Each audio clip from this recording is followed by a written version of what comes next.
All right, get ready because we're about to take a deep dive into some really unusual territory. We're talking about reptilian entities and soul harvesting and even techniques for removing them. You might be thinking, wait a minute, what is this? But trust me, it's going to get interesting. The source material for this deep dive is an audio recording, and it's by Chris Kaler, and it's titled How to Remove a Reptilian from Your Body. Now, before we jump in, I just want to say, we're here to explore these ideas, not to endorse them or debunk them. Yeah, think of us as just your guides through this really fascinating and honestly pretty strange world of beliefs. Exactly. So let's unpack Chris Kaler's core claims. He basically says that reptilian beings are real. Not only are they real, but they're impacting human health. They're causing chronic and extreme illnesses, but it gets even weirder. He claims that these reptilians are involved in what he calls culling or harvesting human souls. Yeah, and the way he describes it is pretty chilling. He says these reptilians are very selective. They target individuals with what he calls desirable souls. He compares it to a farmer carefully choosing the best onions from a bushel and discarding the rest. Okay, that's a disturbing image.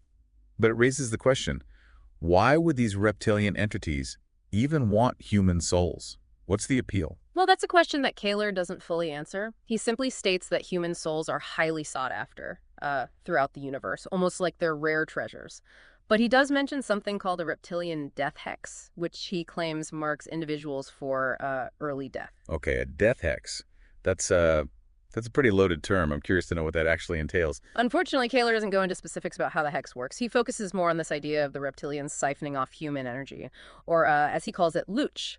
It's part of an ongoing harvesting process. You can think of looch as similar to the concept of chi or prana in Eastern traditions, this idea of a vital life force energy. So it's like they are not only taking our souls, but they're also draining our life force energy on a regular basis.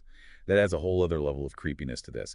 But if Kaler believes this is actually happening, you'd think he would have some way to combat it, right? Yeah, he does. Actually, a good chunk of his recording is all about a multi-step process for removing these reptilian entities. And how does that work? What's involved in this removal process?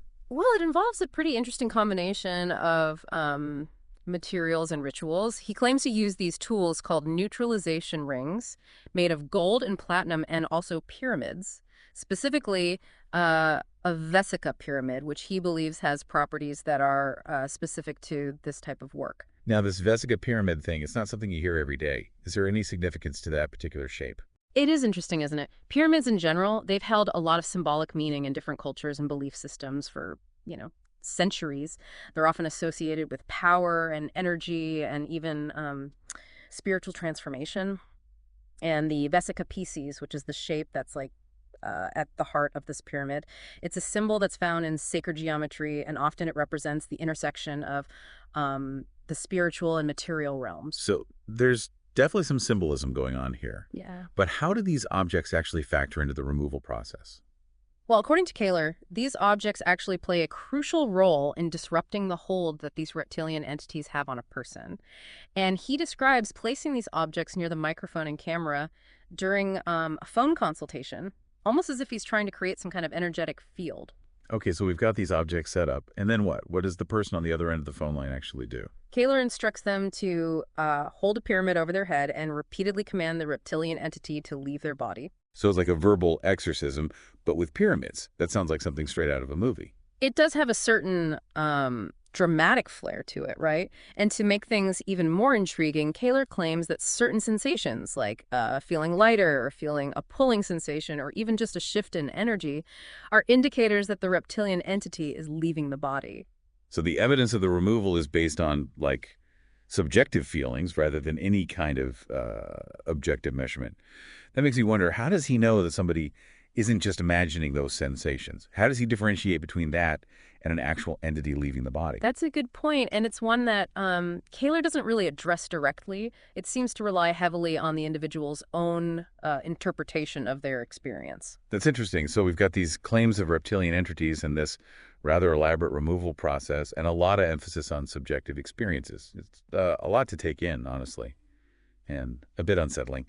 But Kaler doesn't stop there, does he? He goes on to connect these reptilian beings to specific illnesses. Yeah, he does. Like, he claims that, for example, shingles is actually caused by these reptilian entities. So it's not just that they're, stealing our souls and energy, but they're also directly responsible for causing physical ailments. But why? I mean, what's the motivation behind all of this? Well, that's another area where Kaler doesn't provide a lot of clarity. He seems more focused on, how to remove these entities than on the why behind their actions. Mm.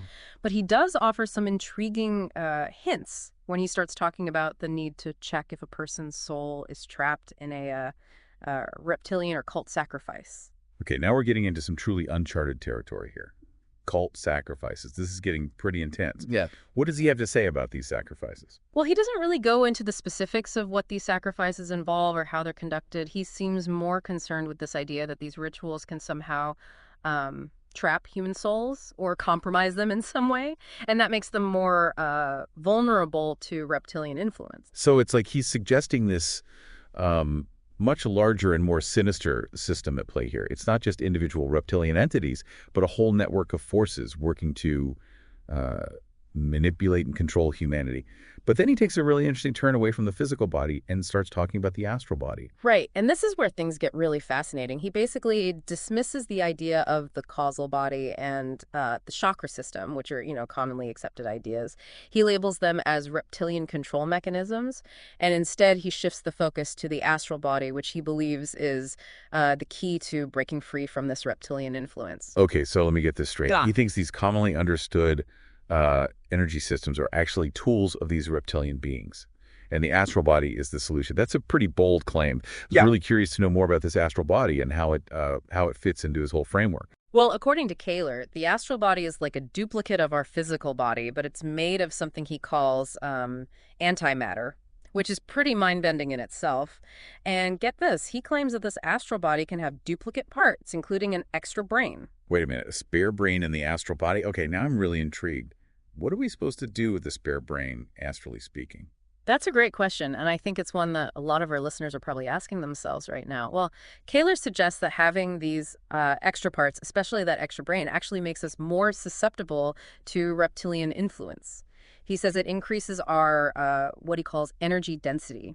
And to break free, he recommends this two-part process. First, removing any duplicates from your astral body, and second, clearing and restoring it to its true form. Okay, this is where I'm getting a little lost. Yeah. Antimatter, energy density, true form. These are pretty abstract concepts. I hear you. And to be fair to Kaler, he doesn't really explain, the science or the metaphysical principles behind these ideas. Hmm. But if we think back to what we were talking about earlier about this human need to explain things that we don't understand. It's interesting to see how he's kind of creating a framework, like a narrative, to try to make sense of these really complex and honestly frightening experiences. That's a good point. It's like he's creating a whole mythology around these reptilian entities and their influence on humanity. Hmm. But this isn't totally unique, is it? I mean, the idea of astral bodies and energy manipulation has been around for centuries in different spiritual and esoteric traditions. Exactly. Think about astral projection, for example. That's the idea that you can separate your consciousness from your physical body and travel to other realms or dimensions. And while, mainstream science might be skeptical about it, it's a concept that's been explored and practiced for a long time. And there's also this whole world of energy work that's become really popular, in recent years. Things like Reiki and Qigong and different types of energy healing. They all focus on manipulating subtle energies, within and around the body to promote well-being. Yeah. And a lot of those practices tap into concepts like chakras and meridians and energy fields, ideas that in some ways kind of resonate with what Kaler's talking about, even if he interprets them differently. It's like they're all grappling with the same fundamental questions about, the nature of energy and consciousness and these unseen forces that could be at play in our lives. And while the scientific evidence for how effective these practices are is still, up for debate, there's no denying the power of a placebo effect. If somebody believes that a particular practice or ritual will help them, it can actually trigger real, physiological responses. That's so true. Belief itself can be a really potent force, and I think that's an important thing to keep in mind when we're thinking about claims like Kaler's. It's not always about proving or disproving, whether these entities literally exist, but understanding, the psychological and social functions that they serve for the people who do believe in them. Yeah, it's like they provide a framework, a way to make sense of experiences that might otherwise feel chaotic or just inexplicable. Exactly. And I think that's where critical thinking comes in. While it's important to respect different beliefs, it's also really important to approach information with a discerning eye. Question your assumptions, be willing to consider alternative explanations. So how do we do that? How do we cultivate that healthy skepticism without, shutting ourselves off to new possibilities? What would you say to our listener who's maybe feeling a little overwhelmed or confused by all of this? Well, first of all, it's totally okay to feel confused. I mean, these are complex ideas. It's natural to have, questions and doubts. I think a good starting point is to approach information with a sense of curiosity rather than judgment. So instead of immediately rejecting or accepting an idea, ask yourself, what evidence supports this claim? Are there other ways to, interpret this information? Who benefits from promoting this particular perspective? Those are great questions to keep in mind. It's about becoming an active participant in trying to understand something rather than just passively absorbing information. And I think that's something we can all benefit from, no matter what we believe. Absolutely. And that brings us back to, Kaler and his claims. While some of what he's saying might sound a little far-fetched, I think it's interesting to think about, what might be driving these beliefs? Why might someone find these ideas compelling? I think the desire for control probably plays a big role, right? Yeah. When we're faced with things like illness or uncertainty or just a sense of powerlessness, it can be really comforting to believe that there's a cause, that there's a solution, even if that solution is, outside of what we normally understand. It's like having a target, something to fight against. Yeah. If you believe that, some external entity is responsible for your suffering, it can give you a sense of agency. You might feel empowered to take action, to try to reclaim your health and well-being. And I can imagine that feeling of empowerment is especially appealing to people who feel like they're marginalized or unheard by, mainstream systems of healthcare or belief systems. If traditional explanations aren't giving them answers or relief, it's natural to look for alternative perspectives. Right, exactly. And that's not necessarily a bad thing. Sometimes those alternative perspectives can lead to new discoveries and new understandings.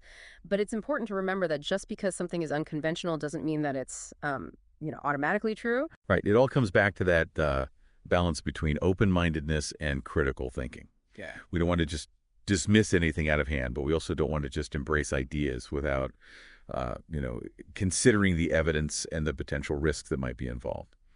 So as we continue to kind of delve into Kaler's claims, I'm curious to hear what stands out to you, dear listener. What resonates with you? What makes you skeptical? What questions are you thinking about? Yeah, what's catching your attention as we go through these ideas? What feels familiar and what feels totally foreign to your own understanding of the world? Because at the end of the day, this deep dive isn't just about analyzing what Chris Kaler is saying. It's about exploring this, human impulse to make sense of the unknown, to grapple with questions of health and well-being, and to find meaning when we're faced with uncertainty.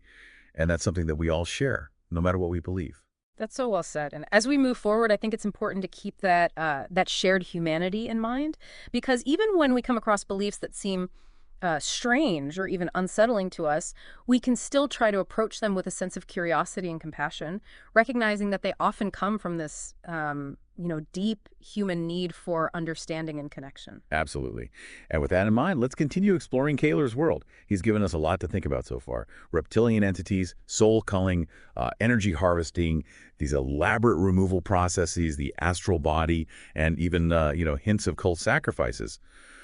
But as we head into the final part of our deep dive, he takes this kind of unexpected turn. He shifts his focus to a specific event in the not-too-distant future that he believes is going to have this profound impact on humanity. Oh, you're talking about the eclipse that he mentions, right? The one in late August 2025. That's the one. He seems to believe that this eclipse is going to usher in, like, a new era, a significant... And this anticipation of future events, especially ones that are tied to celestial phenomena, it's not unique to Kaler. It's a recurring theme throughout human history. Think about all the, anxieties and prophecies that have surrounded eclipses and comets and other astronomical occurrences. It's like these events tap into some of our deepest fears and fascinations, our desire to understand our place in the cosmos and to try to figure out what the future holds. Exactly. And for some people, like Kaler, they become these focal points for their beliefs, shaping how they understand the world and influencing their actions. So let's dive into Kaler's predictions about this upcoming eclipse and explore what he thinks it might mean for, humanity and maybe even for those reptilian entities he's so worried about. So we're back, and we're in the final part of our deep dive, and we're going to explore Kaler's predictions about this eclipse that's coming up and what he thinks it could mean for humanity. It's late August 2025, so mark your calendars. But before we get into that, I have to say, this whole conversation has really gotten me thinking. We've been talking a lot about reptilian entities and energy harvesting, and it's easy to kind of dismiss these ideas as far-fetched, but, part of me wonders if there's something more to it. Yeah, I think that's a really good point. And it goes back to what we've been talking about this whole time, this very human need to try to make sense of the world, especially when we're faced with, the unknown or things we just can't explain. Exactly. Think about it. Throughout history, people have come up with all sorts of myths and stories to explain things they didn't understand, whether it's, like storms and earthquakes, or even things like, getting sick or having bad luck. Right. And those stories, they serve a purpose. They give us a sense of order, a framework for understanding, and sometimes even a way to heal or transform. So maybe what Kaler is saying about these reptilian entities and energy harvesting is kind of like a modern myth, a way to deal with those anxieties we have about health and control and all the forces that shape our lives. It's an interesting way to look at it, and it makes you wonder, even if we don't believe everything he says, can we still learn something from these ideas? Can they teach us something about, the human mind and that constant search we have for meaning? I think so. And I think it's important to approach these kinds of beliefs with curiosity and empathy instead of judgment. Because even if we don't agree with those beliefs, they can still tell us something about the person who believes them and what they might be going through. Absolutely. It's a good reminder that the line between what we believe and what we don't believe isn't always so clear. Something that one person might see as absolutely true, someone else might see as, complete fantasy.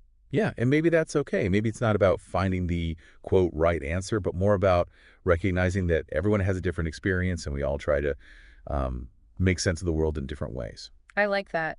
It's about accepting how complex human belief is and understanding that there's often more to the story than we might realize at first. Okay, so let's get back to Kaler and what he says about this upcoming eclipse. Hmm. He seems to think that this celestial event is going to be some kind of turning point, a moment of, real transformation. Yeah, and he talks about this solstice that already happened and how it caused some noticeable changes for people. He's suggesting this eclipse could be even bigger. I'm curious, does he give any details about what kind of changes he's expecting to see? He doesn't really go into specifics, but he ends his recording with this feeling of anticipation, almost like he's inviting everyone to wait and see what happens with him. So there's this sense of mystery. We know something big is coming, but we don't know what it is. And that mystery can be both exciting and a little scary, especially when it's connected to, beliefs that challenge what we think we know about the world. It makes you wonder, what is it about eclipses and other events in space that make people react so strongly? Why do they mean so much to us? Well, I think it comes back to that need we have to make sense of the unknown. Eclipses, with their sudden darkness and how they disrupt the natural order, have always had this hold on people's imaginations. They've been seen as omens, signs of change, and even signs from a higher power. Right. It's like they tap into our deepest fears and fascinations, that desire to understand our place in the universe and to, see what the future holds. Exactly. And for some people, like Kaler, they become really important to their beliefs. They shape how they see the world and what they do. Well, as we wrap up this deep dive, I think it's good to think about what we've learned. We've explored what Chris Kaler has to say about reptilian entities, energy harvesting, and the astral body. And while we might not agree with all of his conclusions, his story gives us a really fascinating look at the human mind and our constant search for meaning, especially when we're facing uncertainty and fear. And it reminds us how powerful belief is and how the stories we tell ourselves can shape how we see the world and the choices we make. Absolutely. So to all of our listeners out there, as you go about your day, I encourage you to approach all information, whether it's about, reptilian entities or something more ordinary, with both curiosity and a healthy bit of skepticism. Ask questions, look for different viewpoints, and trust your gut. And remember, The journey of learning and discovery never really ends. Keep exploring, keep asking questions, and keep growing your understanding of the world around you.